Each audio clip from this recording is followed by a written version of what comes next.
Olá pessoal, que bom estar com vocês de volta aqui na Toque de Vida. É um grande prazer atender ao convite do pastor Walter para compartilhar uma mensagem no culto de hoje com o tema Igreja Viva Servindo ao Próximo. Eu não sei o quanto você está familiarizado com programas como o Big Brother, eu espero que não muito, mas acredito que todos nós temos uma noção de como esses reality shows funcionam. Pessoas são colocadas num lugar, no caso do Big Brother numa casa, para competir entre si por um prêmio. E as armas usadas neste jogo, apesar de todo mundo sempre dizer eu sou uma pessoa que valoriza a honestidade, caráter para mim é tudo, eu odeio mentira. É assim que a maioria das pessoas fala, se não todas. Mas na hora da competição, ao menos nesses programas, o que mais acontece são as brigas, as fofocas, as intrigas, às vezes até mesmo violência verbal. Em alguns programas já aconteceu violência física. Tudo porque as pessoas querem ganhar aquele prêmio e o programa precisa ficar interessante. As pessoas gostam de ver essas brigas, essas fofocas. As mesmas pessoas que eu disse que só gostam da verdade e do bom caráter, mas no fim a audiência está lá para o programa cheio dessas coisas e cada um no fim quer levar o dinheiro para casa competindo contra os outros usando essas armas. A minha proposta, na verdade, seria diferente. A minha proposta seria um programa chamado Good Brother, ou The Good Brother, o Bom Irmão. Nesse programa, as pessoas teriam uma competição numa casa onde cada um, para ganhar o prêmio, teria que servir. O vencedor seria aquele que mais servisse aos outros, ajudasse, fosse paciente, interpretasse da melhor maneira. Podemos estar aqui os 10 mandamentos e muito mais. Ou quem sabe até todos seriam apenas um grande time. E no final todos poderiam ganhar se trabalhassem em espírito coletivo, ajudando-se mutuamente com vistas a ter aquele prêmio. O que vocês acham num programa como assim? Como esse?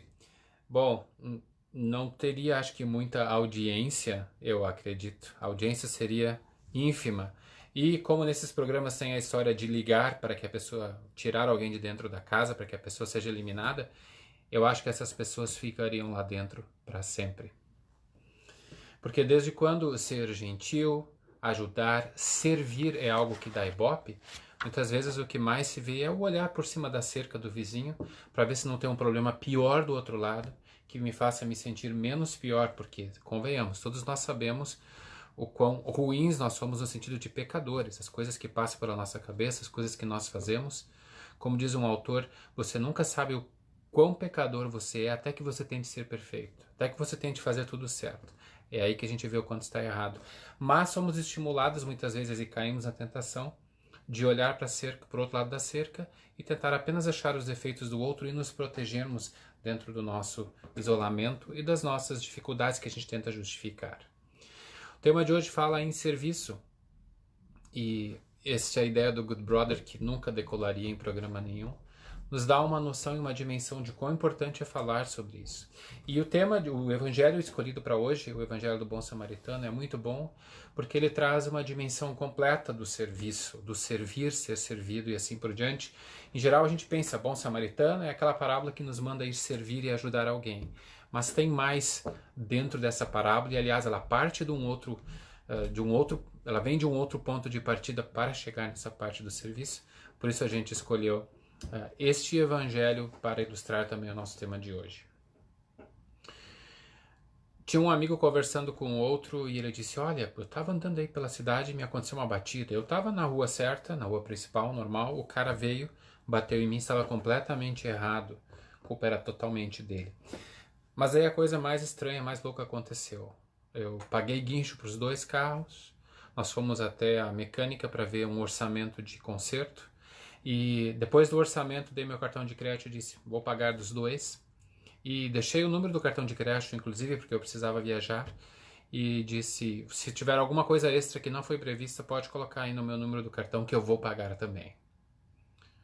Outro amigo disse, é mesmo? E aí o que foi que aconteceu depois? Daí o primeiro que estava contando disse, bom, daí eu acordei. É verdade, parece que esse tipo de coisa, um gesto de servir ao próximo de uma maneira completamente louca e inesperada, só vai acontecer mesmo num sonho maluco, porque no dia a dia é muito difícil alguém fazer isso, fazer o que o bom samaritano fez. Essa é uma ilustração que vai paralela, tentando atualizar até essa ideia do bom samaritano. É uma outra forma de ver isso. Ninguém faria isso. E no que se refere à parábola, eu até diria mais que isso. Você não pode, não consegue fazer isso e você não deveria fazer isso. Como é que é, pastor? Então você está dizendo que eu não preciso ajudar o outro, de que não preciso ajudar o meu próximo, talvez até tenho que evitar de fazê-lo em alguns momentos, de ajudar ou de servir? Bom, sim e não. Essa tensão existe na parábola sobre o servir, quem serve quem. Por isso a resposta é sim ou não, e essa tensão é boa, precisa permanecer. E eu colocaria a seguinte frase para a gente ter na cabeça ao longo da nossa reflexão. Há muito para se fazer enquanto você não faz nada. De novo, há muita coisa para fazer, há muito para se fazer enquanto você não faz nada. Começamos pelo fim, o enquanto você não faz nada. A parábola do bom samaritano, na verdade, está falando de Jesus Cristo. Está falando dele como bom samaritano que nos ajunta na beira do caminho, mortos dos nossos pecados, afastados dele por nascença, pelo pecado original, e nos traz para perto de si. Ele que nos viu na beira da estrada, mas não apenas viu, ele veio ao nosso encontro. Ele veio fazer algo que não precisaria ter feito, ele era o inocente. Não foi ele que bateu, bateram nele dentro daquela outra ilustração. Mesmo sendo inocente, ele decidiu vir e dar a sua vida e pagar tudo em nosso lugar. Temos que lembrar que a origem da parábola do bom samaritano não é a pergunta quem é meu próximo. A primeira pergunta feita por aquele professor da lei para Jesus foi: Mestre, o que devo fazer para herdar a vida eterna? Essa é a pergunta dele que começa a conversa. E por isso Jesus traz de volta para o ponto de partida, que também é o ponto de chegada: o amor de Deus. O amor de Cristo por nós. Ele, o bom samaritano, em nosso lugar. Nós nunca vamos conseguir enfatizar o suficiente essa mensagem, porque alguém pode pensar: de novo, o pastor falando Jesus te ama, morreu na cruz por você e ele que te serve? Sim, de novo. É importante enfatizar e enfatizar e enfatizar, porque nós somos rápidos em esquecer essa verdade. A gente acredita que sabe. Eu sei que Jesus morreu por mim, mas... E rapidamente nós temos essa tendência de: mas não sou tão ruim, olha o vizinho da rua de baixo, olha o fulano que rouba milhões, olha aquele político, olha aquele empresário, olha aquele outro. O nosso velho homem, velha mulher, nosso velho eu, como a Bíblia diz, é muito rápido, de semana a semana, para querer colocar um pouquinho de Jesus morreu por mim, mas... E aí tentamos ver de que maneira nós também estamos contribuindo um pouquinho para estar mais perto de Deus, ou contribuindo um pouquinhozinho para a nossa salvação. Mas agora, ok, vamos então admitir ou pensar ou imaginar por um momento que, enquanto eu preparei essa mensagem para trazer hoje para o nosso culto, Deus Espírito Santo veio e me revelou uma nova verdade. Ele revelou o seguinte: a partir de agora Deus vai aceitar 5%. A partir de agora 95% é com Ele, e você, ser humano, você e eu, podemos agora fazer 5% para contribuir com a nossa salvação e com a nossa proximidade de Deus, desde que façamos o bem. Temos que achar o bem, fazer o que é bom, fazer o bem ao outro, e aí esses nossos 5% estão garantidos. Pense como seria complicado em nosso mundo achar o bem para ser feito. Não parece complicado, mas é. Nesse nosso mundo, as fronteiras entre o que é bom e o que é mal, entre o que é certo e o que é errado, estão cada vez mais confusas. Às vezes elas mudam de um ano para o outro, de um mês para o outro, de uma hora para outra. O que sempre se fazia que era certo, de repente é condenado. E o que no passado era condenado como até um absurdo, passa a ser uma coisa corriqueira e aceitável. Alguns exemplos. Palmada num filho fora do ventre é violência, não pode. Uma palmada. Agora, tirar a vida de um filho dentro do ventre da mãe parece que está se tornando normal, é um direito reprodutivo. Sujar o meio ambiente é ruim, mas fazer vista grossa para o lixo do meio ambiente espiritual que nós consumimos e que polui o nosso coração, nem sempre é tão mal visto, afinal faz parte da cultura, estamos inseridos nela. Causar danos a animais é algo terrível, totalmente condenável, mas destruir reputações e vidas de pessoas nem sempre é tão ruim, afinal quem sabe aquela pessoa mereceu o que ela está sofrendo. Vemos muito discursos contra a intolerância com palavras bem intolerantes. Onde é que está o certo e errado da tolerância e da intolerância? Outro exemplo, acreditar na ciência para definir o início do universo é normativo. Quem não acredita nisso está bem ultrapassado. Agora, acreditar na ciência para definir sexo e gênero, bom, daí já é preconceito, daí já é atraso. Sentimentos são bons sentimentos são melhores, você foi criado para sentir coisas boas, mas sentir-se fiel ao conhecimento e à fé, que muitas vezes vão contrários aos nossos sentimentos humanos, isso parece ser um pouquinho ruim e antiquado. Acreditar integralmente na Bíblia é ingenuidade. Acreditar nos livros e obras que a pessoa decide, sobre as quais a pessoa decide construir a sua visão de mundo, bom, isso já é ser um pouquinho mais moderno e inteligente. Ter verdade como algo objetivo e sempre certo é ruim. Fundamentalista, você devia se afastar disso. O melhor é ir para o lado do as coisas são relativas, não existe uma verdade absoluta, cada um tem a sua verdade. Como se esta frase em si não fosse uma tentativa de ser uma frase absoluta. Estas e muitas outras mensagens contraditórias estão ao nosso redor tentando definir o que é bom e o que é mal, o que é certo e errado, e essas linhas ficam cada vez mais borradas, cada vez menos precisas. Jesus está mostrando para aquele mestre da lei que eu não tenho como servir a Deus nem com 5%, nenhum, nem 0,00001%. Nada do que eu faço me aproxima de Deus, é Deus que vem ao meu encontro. É Ele que vem e nos traz o seu amor e o seu cuidado. A pergunta que começou a parábola foi: o que eu posso fazer para ser salvo? A resposta é nada. Jesus é o bom samaritano que vem ao seu encontro, estende a mão ao seu coração e integralmente realiza aquilo que você e eu jamais poderíamos fazer. Aquele escriba pensou que ele tinha entendido: olha, eu já conheço Deus, acredito nele e tal, só me mostra aí quem é meu próximo, que eu vou lá, vou servir ele, está tudo ok, Deus vai ficar super satisfeito com a minha pessoa. E esse é o perigo constante para todos nós, e por isso essa ênfase no servir de Deus sempre é importante. Há muito para se fazer enquanto você não faz nada. A gente não faz nada para isso. Deus faz tudo e vem ao nosso encontro. Nós podemos descansar nele. Nós podemos receber dele aquilo que nós mais precisamos, partindo da salvação e do perdão, para permear todas as áreas da nossa vida. Isso é o que nós, cristãos luteranos, chamaríamos de justificação, quando Deus nos declara salvos, nos declara seus filhos sem mérito nenhum, sem que a gente faça nenhum por cento. Ele faz tudo. A outra parte da frase, que é a primeira, é quando nós entramos no agir em fé. Há muito para se fazer enquanto você não faz nada. E essa outra afirmação deixa isso ainda mais claro, veja só.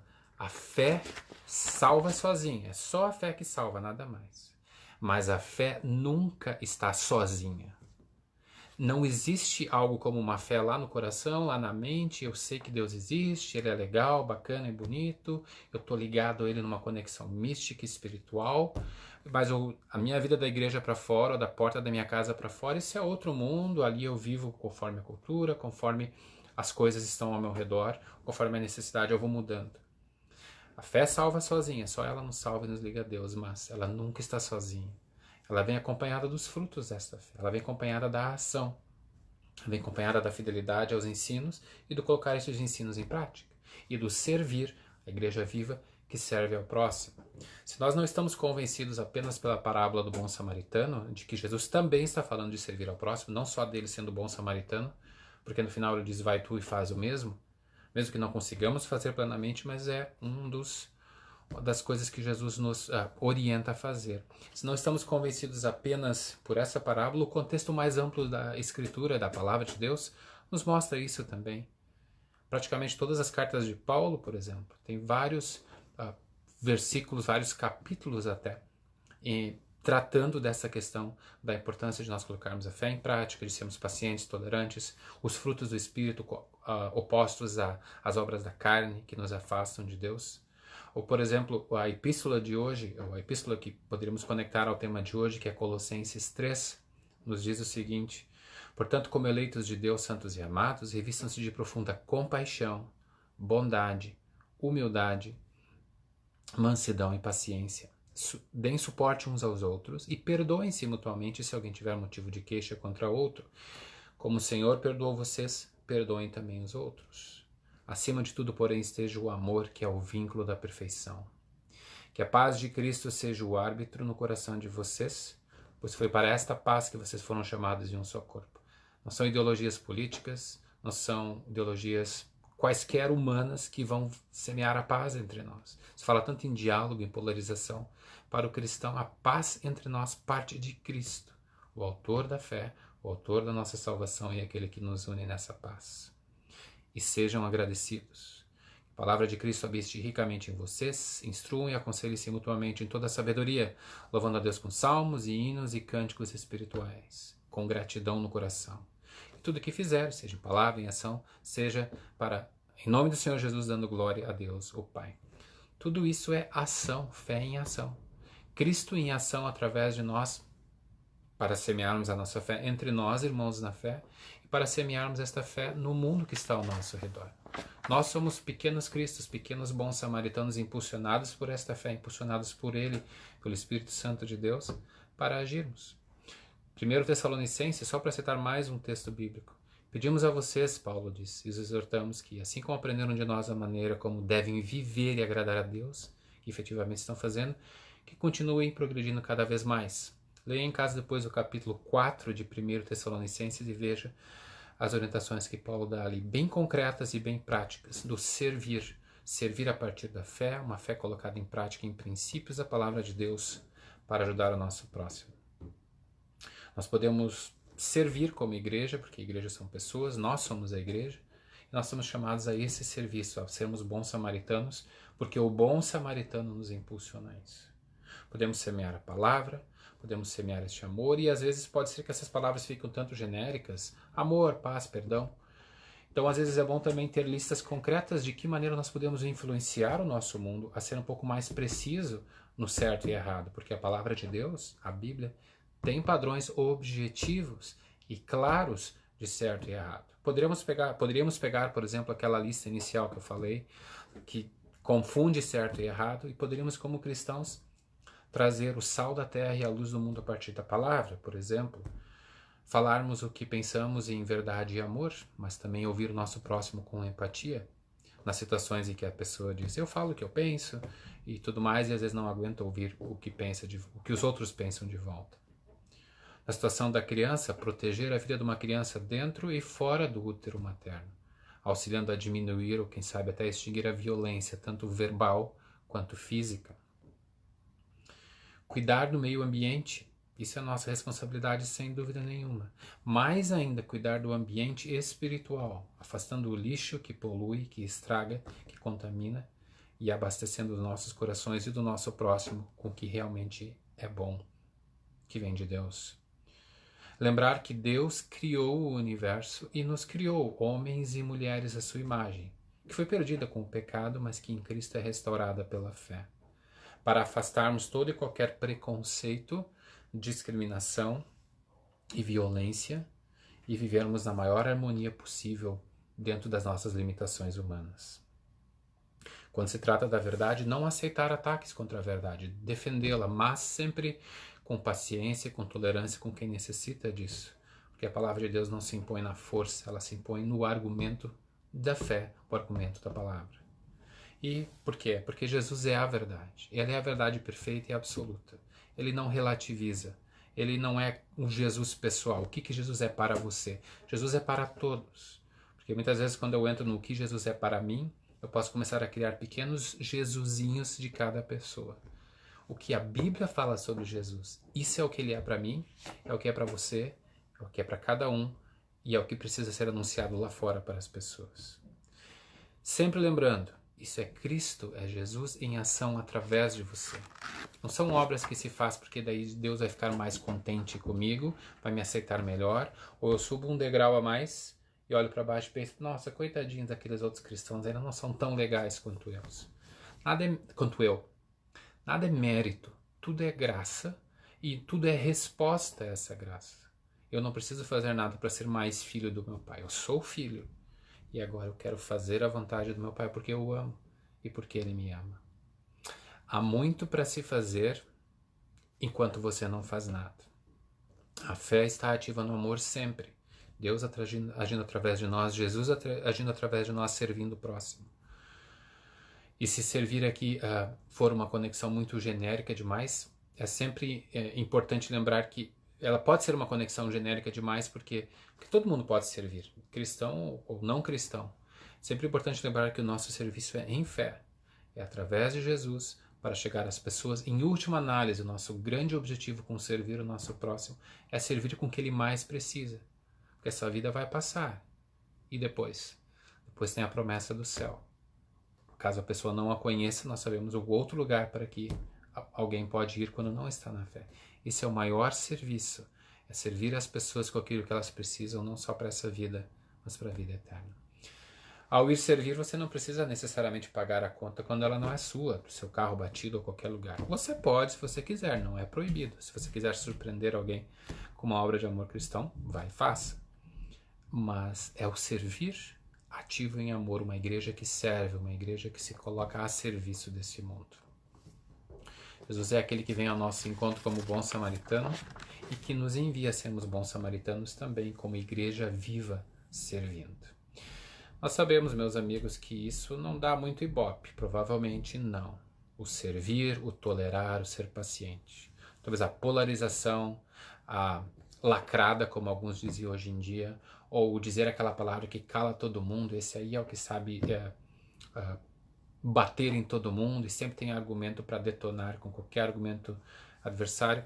Não quero dizer que não haja situações que não precise ser firme, mas em boa parte das situações, para não dizer a maioria, a igreja pode agir com serenidade, com paciência, com amor, cuidando das feridas, ajudando a pessoa ferida, levando ela para o hospital de pecadores que é a igreja, para ela ser curada pela palavra de Deus. Jesus é o good brother, aquele que veio ao nosso encontro para nos ensinar a servir, por meio da fé, servir a Ele e servir ao nosso próximo. Para finalizar, é sugerido por alguns que a resposta final àquela pergunta, o que posso fazer para herdar a vida eterna, está no próximo texto que vem logo a seguir. Maria e Marta, quando as duas irmãs recebem Jesus, uma fica cuidando da casa, a outra senta-se aos pés para ouvir. E Jesus não está condenando o serviço da Marta, mas está falando para ela, a Maria está sentada aqui fazendo o que é mais importante nesse momento, sentar e ouvir. Isso também é fazer algo. Ouvir, ou no caso da pessoa surda, receber a mensagem por via comunicacional. O mais importante é receber essa mensagem, porque é a partir dela que a gente serve ao nosso próximo em amor. Por isso, não faça nada. Jesus já fez tudo por você, você não precisa fazer. Ao mesmo tempo, há muito para fazer. Vai e faça. Coloque a sua fé ativa em amor, mostrando Jesus Cristo e a sua mensagem para muitas pessoas. Sim, meus amigos, há muito para se fazer enquanto você não faz nada. Deus abençoe a cada um. Um grande prazer estar com vocês. Bênçãos de Deus.